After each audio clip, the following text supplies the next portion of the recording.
Hello students, welcome to my YouTube channel Guide Education. आज का topic है class 10th chapter number 7 coordinate geometry. आज के topic में हम लोग डिस्टेंस फार्मूले को प्रूफ करेंगे। इससे पहले कि मैं आपको बता दूं, मैंने डिस्टेंस फार्मूले को ऑलरेडी प्रूफ किया है और डेरिवेट किया हुआ है। एक वीडियो मैंने अपलोड किया है। वो वीडियो मैंने स्पेशली उन स्टूडेंट्स के लिए बनाया हुआ है जो स्टूडेंट्स क्लास 9th में कोऑर्डिनेट ज्योमेट्री अच्छे तरीके से नहीं पढ़ पाए हैं, तो उनके लिए मैंने वो वीडियो बनाया हुआ है। ऐसे बच्चों से मैं रिक्वेस्ट करता हूँ कि वो वाला वीडियो ज़रूर देखेंगे। और ये जो वीडियो है, इस वीडियो में भी मैं डिस्टेंस फार्मूले को डेरिवेट करूँगा, प्रूफ करूँगा, कैसे निकालते हैं ये बताऊँगा। और ये छोटा सा शॉर्ट वीडियो बनेगा। जिन बच्चों का कोऑर्डिनेट ज्योमेट्री 9th क्लास में स्ट्रांग था, वो बच्चे इसी वीडियो से भी सीख सकते हैं। तो आइए देखते हैं डिस्टेंस फार्मूले को कैसे हम लोग डेरिवेट करेंगे, क्योंकि आपका जो एक्सरसाइज आने वाला है इस वीडियो के बाद, उसमें सारे जो क्वेश्चन है 10-12 क्वेश्चन है, सारे के सारे क्वेश्चन डिस्टेंस फार्मूले से ही रिलेटेड हैं। तो हम अगर डिस्टेंस फार्मूले को सीख जाएंगे, अच्छी तरह लर्न कर लेंगे कि कैसे डिस्टेंस फार्मूला बनाया जाता है, तो हमको अप्लाई करने में कोई प्रॉब्लम नहीं होगी। देखिए, जब तक हमको ये नहीं पता चलता कि कोई चीज़ बनती कैसे है, तब तक हमको उसका यूटिलाइज करना नहीं आता है सही प्रकार से। तो हम सबसे पहले क्या करते हैं, सबसे पहले डिस्टेंस फार्मूला बनाया कैसे जाता है, कैसे डेरिवेट होता है, उसको आइए हम लोग अंडरस्टैंड करते हैं, समझने की कोशिश करते हैं। आइए देखिए, एक कार्टेशियन प्लेन मैंने बनाया हुआ है, उस पर नंबरिंग भी मैंने कर दिया हुआ है। हम क्वाड्रेंट फर्स्ट में वर्क करेंगे, क्वाड्रेंट फर्स्ट में वर्क करने जा रहे हैं। सपोज दैट दो पॉइंट्स ऐसे हैं जिनका हमको क्या निकालना है, जिनके बीच का डिस्टेंस हमको पता करना है कि उनके बीच का डिस्टेंस क्या होगा। मान लीजिए वो दोनों पॉइंट क्वाड्रेंट फर्स्ट में हैं, किसी भी क्वाड्रेंट में हो सकते हैं, कहीं भी हो सकते हैं। इसके लिए मैंने आपको बताया कि पहला वाला वीडियो, उसमें बहुत अच्छे तरीके से सारा एक्सप्लेन किया हुआ है, तो उसको ज़रूर देखना आप। इसमें मान लीजिए दो पॉइंट्स है P और Q। मान लीजिए एक पॉइंट P है, P का कोऑर्डिनेट मान लीजिए आपको दिया हुआ है, वो है आपका 3, 4। और दूसरा पॉइंट जो Q है, Q का जो कोऑर्डिनेट है, वो Q का कोऑर्डिनेट दिया हुआ है मान लीजिए 6 और 8, मान लीजिए Q का कोऑर्डिनेट। अब दोनों पॉइंट का कोऑर्डिनेट दिया हुआ है, तो सबसे पहले दोनों पॉइंट को लोकेट करते हैं।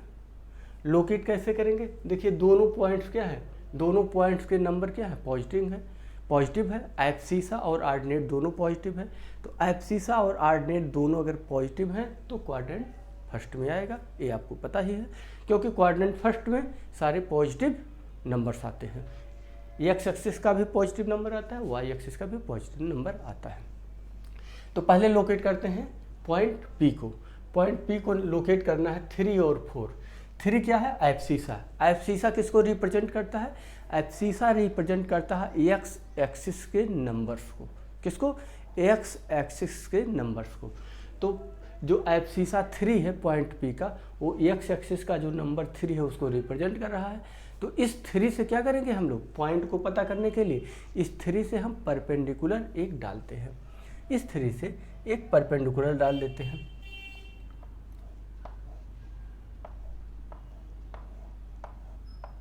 ठीक, 3 से हमने परपेंडिकुलर डाल लिया। फिर क्या करेंगे, 4 क्या है, ऑर्डिनेट। ऑर्डिनेट किसको रिप्रेजेंट करता है, ऑर्डिनेट रिप्रेजेंट करता है जो वाई एक्सिस है, वाई एक्सिस के नंबर्स को। तो वाई एक्सिस का नंबर ऑर्डिनेट क्या है, 4 है, तो वाई एक्सिस का नंबर जो 4 है, इस 4 को रिप्रेजेंट कर रहा है।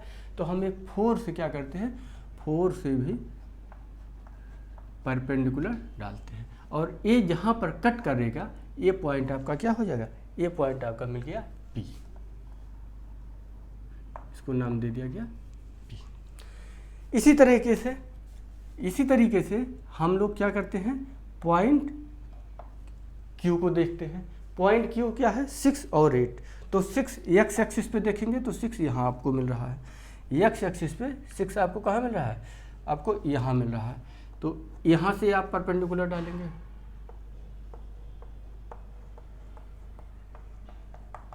ठीक। और 8 किसको रिप्रेजेंट करता है? ऑर्डिनेट को।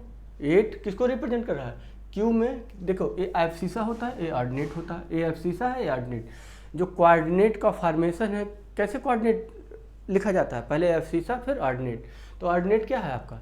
8 है। और ऑर्डिनेट किसको रिप्रेजेंट करता है? ऑर्डिनेट रिप्रेजेंट करता है वाई एक्सिस के वैल्यूज को।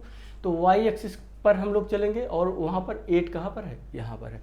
8 से परपेंडिकुलर डालेंगे, 8 से परपेंडिकुलर आप डाल दीजिए। देखिए किसी पॉइंट को का कोऑर्डिनेट दिया हो तो उसको, उस पॉइंट को ऐसे ही हम लोग फाइंड आउट करते हैं। ये ऑलरेडी क्लास 9th में आपको बताया गया है। तो ये आपका पॉइंट जहाँ पर कट किया, ये पॉइंट आपका हो गया Q। ये हो गया आपका पॉइंट Q। ठीक, ओके।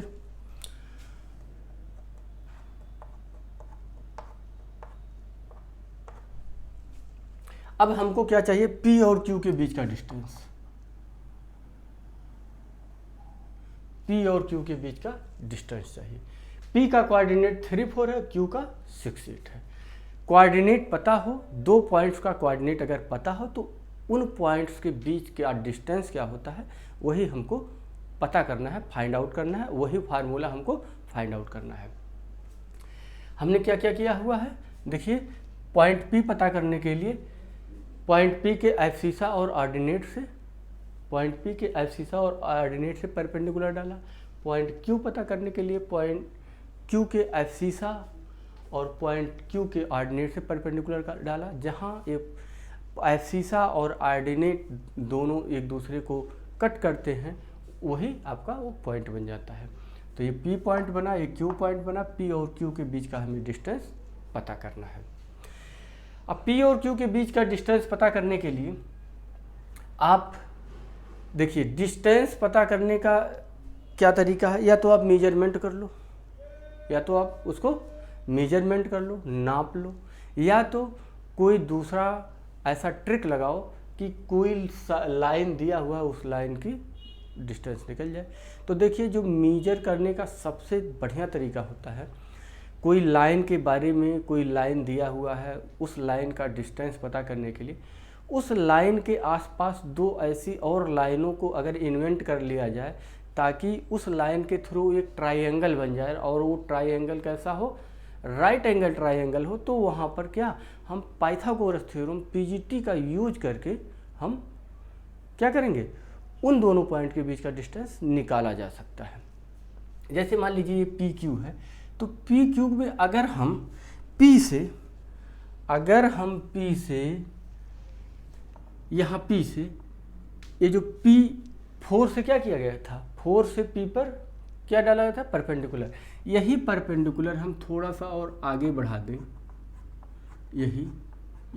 यही और इसको कह दें ये कहाँ कट कर रहा है? ये T पर कट कर रहा है।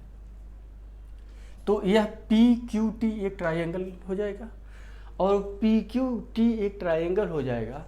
तो PQ के बीच का डिस्टेंस पता करने के लिए हमें PT का डिस्टेंस और QT का डिस्टेंस अगर पता हो जाए, PT और QT का, तो हम PQ का डिस्टेंस पता कर लेंगे।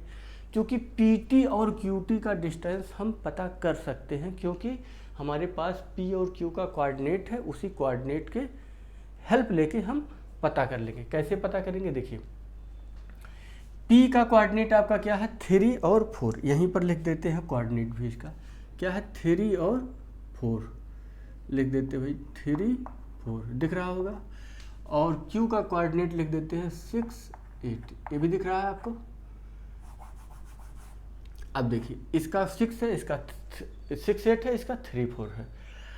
अब अगर हम कहें कि पहले हम P और T के बीच का अगर डिस्टेंस के बारे में बात करें तो P और T के बीच का डिस्टेंस कैसे पता करेंगे?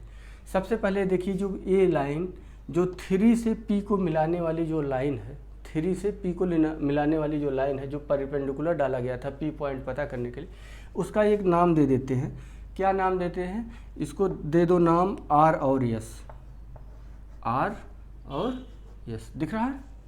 R और S। अगर हमको क्या ये दूरी चाहिए, एक QT दूरी आपको चाहिए और कौन सी? PT दूरी चाहिए। तो आइए PT दूरी हम निकालते हैं, P और T के बीच का डिस्टेंस निकालते हैं। अगर आप ध्यान से देखिए तो PT और RS क्या है, एक क्या बना रहे हैं, एक रेक्टेंगल बना रहे हैं। और रेक्टेंगल में क्या होता है, आमने सामने के जो साइड्स होते हैं वो इक्वल होते हैं। तो अगर हम PT की बात करें, PT निकालने की, तो हम कह सकते हैं PT इक्वल टू RS लिखा जा सकता है। और RS क्या, RS को हम लिख सकते हैं, ये पॉइंट आपका जो 0 पॉइंट है उसको थोड़ी देर के लिए क्या मान लो, O मान लो। 0 पॉइंट को क्या मान लो, थोड़ी देर के लिए इसको O मान लो, ठीक। तो अगर हम ये कहें OS, O से लेकर S के बीच का डिस्टेंस में से RS का O से लेकर S के डिस्टेंस से अगर इतना हटा दिया जाए, जैसे मानो ये आपका O है, ये R है, ये S है, ठीक। O से S का डिस्टेंस जो है, O से S के डिस्टेंस में से अगर इतना आप हटा देते हैं, OR हटा देते हैं, तो क्या बचेगा, RS बचेगा ना। तो OS में से अगर OR हटा देंगे तो आपका RS बच जाएगा, RS मिलेगा आपको। और OS क्या है, O से लेकर S तक 6 यूनिट है, देख रहे हैं नंबर लाइन पे। और O से लेकर R तक कितना है, 3 यूनिट। तो ये क्या आपका आ गया, 6 - 3 = 3 आ गया। तो जो आपका RS आया 3 और RS किसके इक्वल है, PT के, तो PT आपका आ गया 3। तो इसको कह सकते हैं PT कितना है, यहाँ से यहाँ तक 3 यूनिट है। ये बात क्लियर हो गई होगी। अब हम निकालते हैं QT, कैसे निकलेगा। सेम एज अगर हम QT की बात करें, QT की बात करें तो Q से देखिए 6 से परपेंडिकुलर, हमने Q पॉइंट पता करने के लिए 6 से परपेंडिकुलर ऐसे डाला हुआ था। तो एक ये 6 से जो परपेंडिकुलर Q पे पड़ा है, तो ये इसको ये भी कह सकते हैं Q से परपेंडिकुलर ये S पे भी पड़ा हुआ है, ये भी कहा जा सकता है। तो हमें Q और T के बीच का डिस्टेंस निकालने के लिए हम यह कह सकते हैं कि यहाँ पर लिखते हैं, देखिए QT इक्वल टू हम कह सकते हैं Q से लेकर S के बीच का डिस्टेंस क्या है, Q से लेकर S के बीच का डिस्टेंस, Q से लेकर S के बीच का डिस्टेंस मतलब ये Q और ये S। Q से लेकर S के बीच के डिस्टेंस में से अगर जहाँ यहीं कहीं T है, T से लेकर S के बीच का डिस्टेंस हटा दिया जाए, यहाँ से यहाँ तक का डिस्टेंस है QS, और QS के में से TS हटा दिया जाए, क्या बचेगा, QT बचेगा ना। तो TS हटा देते हैं, क्या TS हटा देते हैं। Q से लेकर S तक कितना है, Q से लेकर S तक की दूरी कितनी है। देखिए अगर Q से लेकर S तक की दूरी की बात किया जाए, Q से लेकर S के डिस्टेंस की बात किया जाए, तो QS किसके बराबर होगा, ए वाले डिस्टेंस के बराबर होगा। O यहाँ पर डाल देते हैं, कोई नाम दे देते हैं M, ठीक है। OM के बराबर होगा ना, OM, और OM कितना है, 8 यूनिट है ना, OM कितना 8 यूनिट है। तो हम लिख सकते हैं कि QT = OM, ठीक है। यहाँ लिख सकते थे QT = क्या, OM, ठीक। या ये कह सकते थे कि OM = QT, यहाँ लिखा जा सकता था, क्या लिख देते हम OM = QT और QT = QS - TS। OM = QT और QT = QS - TS होगा। तो ऐसे भी अगर हम Q और T के बीच की दूरी के बारे में अगर हम बात करते, Q और S के भी, OM = क्या बोले हैं, OM = QT नहीं है, QS है, इसीलिए कन्फ्यूजन हो रहा है यहाँ पर, QS है, OM = QS। तो QS के बीच की दूरी क्या है, ये OM कितना है, 8, OM 8 है, तो QS भी आपका क्या होगा, 8 होगा। QS 8 लिख दीजिए, माइनस TS कितना है, TS की अगर हम बात करें तो TS इस डिस्टेंस के बराबर होगा। ठीक है, यहाँ अगर n नाम दे दिया जाए, यहाँ n नाम दे दिया जाए तो ON के बराबर होगा, ON के बराबर होगा। क्या होगा, देखिए ON इक्वल टू क्या होगा, ON इक्वल टू क्या है, ST या TS, ON equal to ST या TS मिलिए। ON कहाँ कितना है, O से लेकर N तक 4 यूनिट, तो TS कितना हो जाएगा 4 यूनिट, तो TS लिख लीजिए 4 unit equal to 8 - 4 equal to 4 unit. तो ये आपका क्या गया, ये दूरी जो आपकी आ गई, ये दूरी आपकी आ गई, TS आपकी आ गई 4 यूनिट, TS आपको मिल गया 4 यूनिट, सॉरी TS 4 था और QS में से TS चला गया, तो आपको 8 - 4 इक्वल टू 4 क्या मिल गया, आपको QT मिल गया 4, QT, ये डिस्टेंस आपका 4 हो गया।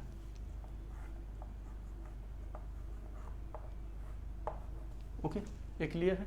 तो इस तरीके से हम डिस्टेंस निकाल लिए। ठीक, अब आपको देखिए ट्रायंगल, देखिए PQT में, PQT जो ट्रायंगल है उस ट्रायंगल में आपको PT पता है, QT पता है, तो क्या PQ नहीं पता चल जाएगा। देखिए यहाँ पर PT equal to 3, QT equal to 4, so PQ equal to क्या होगा, यहाँ पर पाइथागोरस थ्योरम का यूज कर लीजिए, तो PQ equal to under root क्या होगा, PT स्क्वायर और QT स्क्वायर लिख देते हैं, PT square plus QT square, और अब PT कितना आपका, PT आपका 3 स्क्वायर प्लस 4 का square, 3 square plus 4 square 9 plus 16 under root, और जो आ जाएगा अंडर रूट 25 बराबर 5, 25 अंडर रूट 25 इक्वल कितना आ जाएगा 5 आ जाएगा।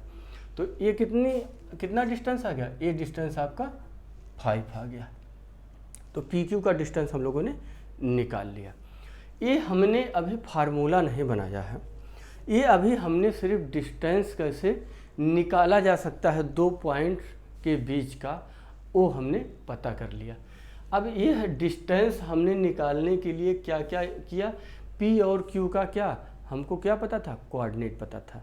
एक कोऑर्डिनेट कैसा पता था, एक कोऑर्डिनेट हमको न्यूमेरिकल वैल्यू पता थी। अब हम यहाँ पर अलजेब्रिकल वैल्यू रखते हैं, मतलब variable.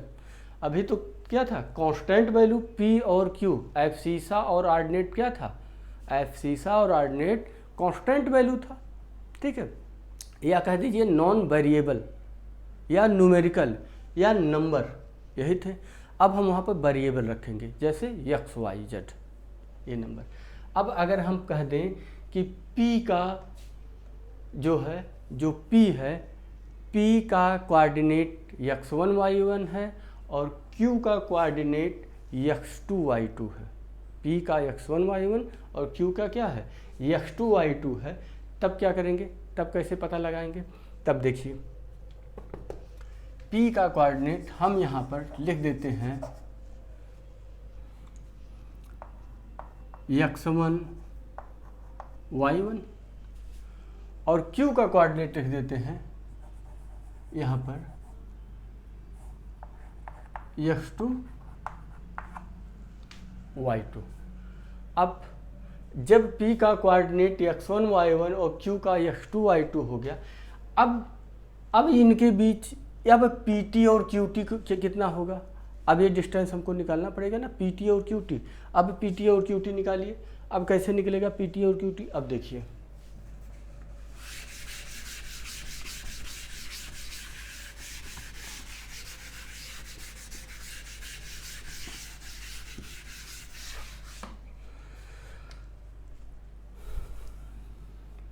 PT equal to RS, PT equal to क्या होगा RS होगा, और RS होगा और RS का डिस्टेंस क्या है पी टी इक्वल टू जो आर एस है, आर एस का डिस्टेंस क्या है, आर एस का डिस्टेंस क्या था, 1 2 3 था, 3 था, वही हमने 3 यहाँ लिखा था। लेकिन तब 3 था जब इसके कोऑर्डिनेट क्या थे, जब इसके कोऑर्डिनेट दूसरे नंबर थे, ठीक है, 3 और 4 आया हुआ था। अब अगर x1 और y1 कोऑर्डिनेट है तो इसका मतलब यहाँ पर, यहाँ x1 है, इसका मतलब ये क्या होगा, ये x1 रहेगा तभी तो x1 होगा। ये सब हटाना पड़ेगा।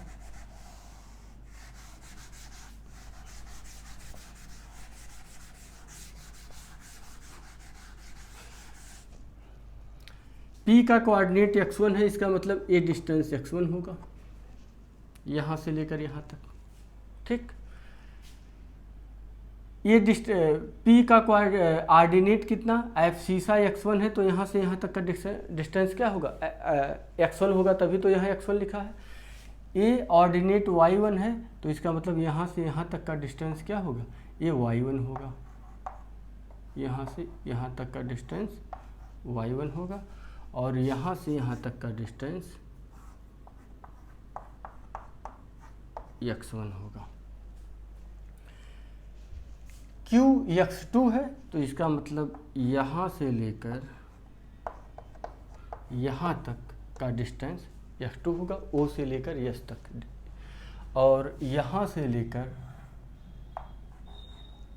यहाँ तक के बीच का डिस्टेंस क्या होगा, y2 होगा। क्यों, देखिए डिस्टेंस फ्रॉम x एक्सिस क्या बताता है, ऑर्डिनेट, तो x एक्सिस से डिस्टेंस, x एक्सिस है, x एक्सिस से डिस्टेंस क्या बता रहा है, ऑर्डिनेट y1, तो x एक्सिस से डिस्टेंस यही तो है y1। x एक्सिस से डिस्टेंस क्या बताता है, ऑर्डिनेट, ऑर्डिनेट कितना है y2, तो x एक्सिस से डिस्टेंस यही है ना y2, ये लिखा हुआ है। ऐसे y एक्सिस से डिस्टेंस, y एक्सिस से डिस्टेंस क्या बताता है, वह एब्सिसा बताता है, तो y एक्सिस से डिस्टेंस एब्सिसा, ये x1 है, तो यहाँ से यहाँ तक के बीच के डिस्टेंस x1 है। y एक्सिस से डिस्टेंस, y एक्सिस से डिस्टेंस क्या बताता है, एब्सिसा बताता है, तो यहाँ से यहाँ तक के बीच का डिस्टेंस क्या, एब्सिसा बता रहा है, इसलिए x2, तो यहाँ से यहाँ तक देख रहे हो x2 है, तभी ये x2 है। तो इस तरीके से आपको ये पता चल जाएगा क्या, कि ये जो डिस्टेंस है O से लेकर S तक, O से लेकर S तक आपका x2 है, और O से लेकर R तक x1 है, तो आपको RS निकालने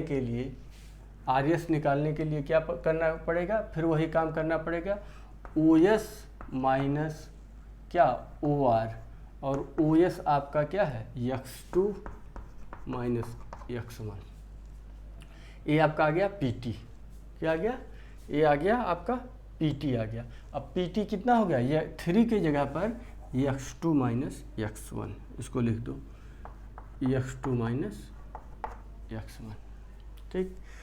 सेम एज जैसे आपने PT किया, ऐसे अगर आप QT निकाल लें, QT तो कैसे निकलेगा QT, देखिए QT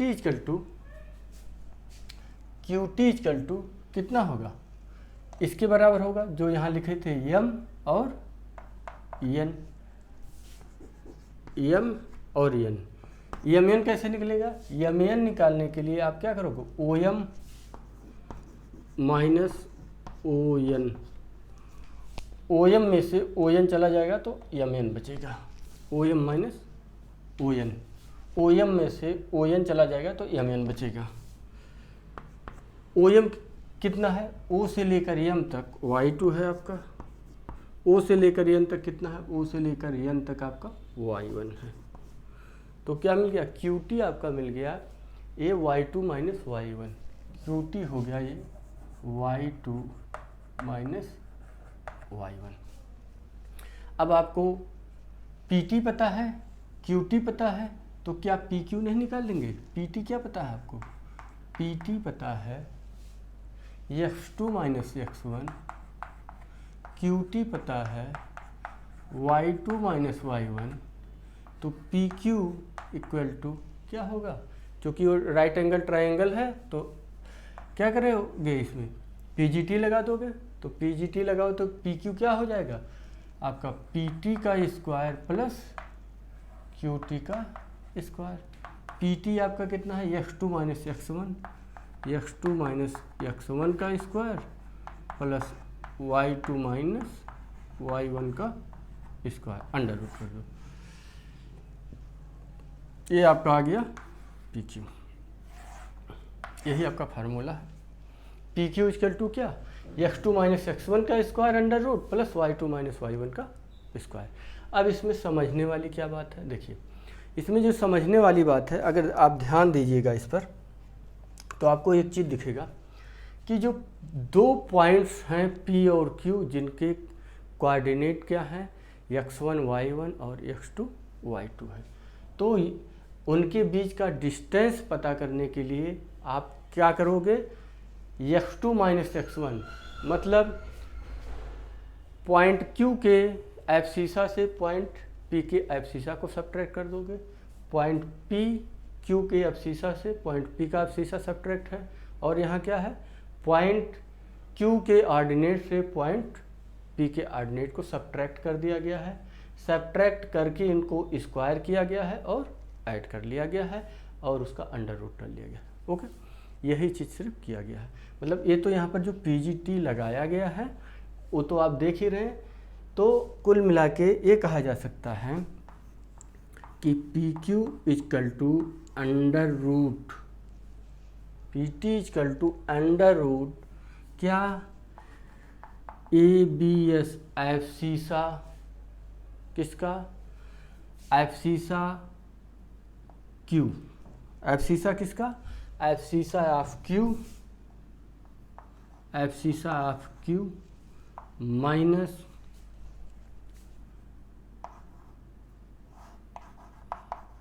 abscissa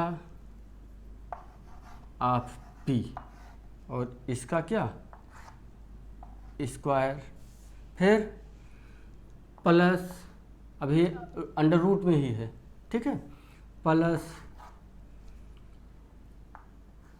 ordinate of Q minus ordinate of P और इनका स्क्वायर। ऐसे भी बोला जा सकता है abscissa of Q minus abscissa of P का square plus ordinate of Q minus ordinate of P का स्क्वायर, ये भी कर सकते हो।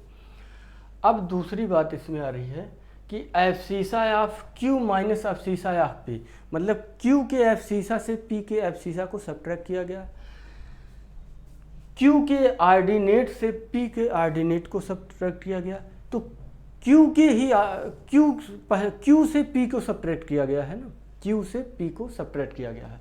मतलब क्या किया गया है Q से P को सब्ट्रैक्ट किया गया, मतलब x2 से x1 को y2 से y1 को सब्ट्रैक्ट किया गया।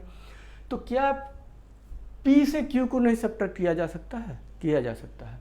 हम इस फार्मूले को ऐसा भी लिख सकते हैं, कैसे PQ equal to x1 minus x2, ठीक है, x1 माइनस x2 का square plus y1 minus y2 का स्क्वायर, ऐसा भी लिख सकते हैं, ठीक है। ऐसा लिखने में कोई डिफरेंस आंसर में आपके नहीं आएगा।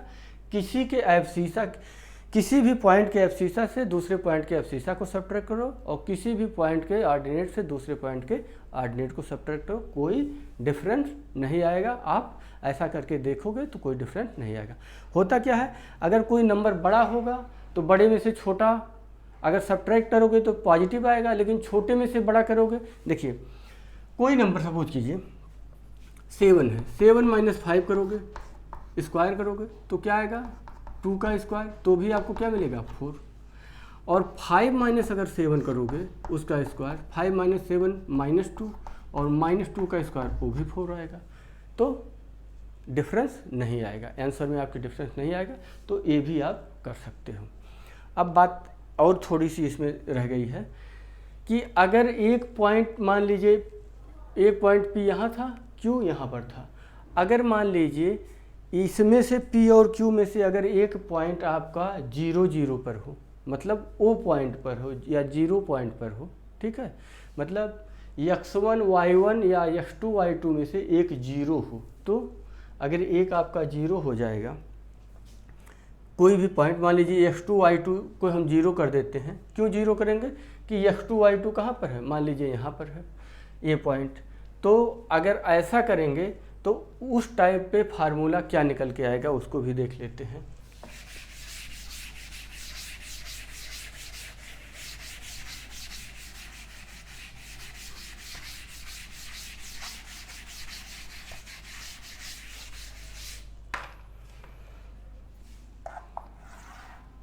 मान लीजिए P यहाँ है, Q यहाँ है, और P और Q के बीच का डिस्टेंस चाहिए। तो यहाँ क्या हो जाएगा, एब्सिसा और ऑर्डिनेट 0 0 हो जाएगा।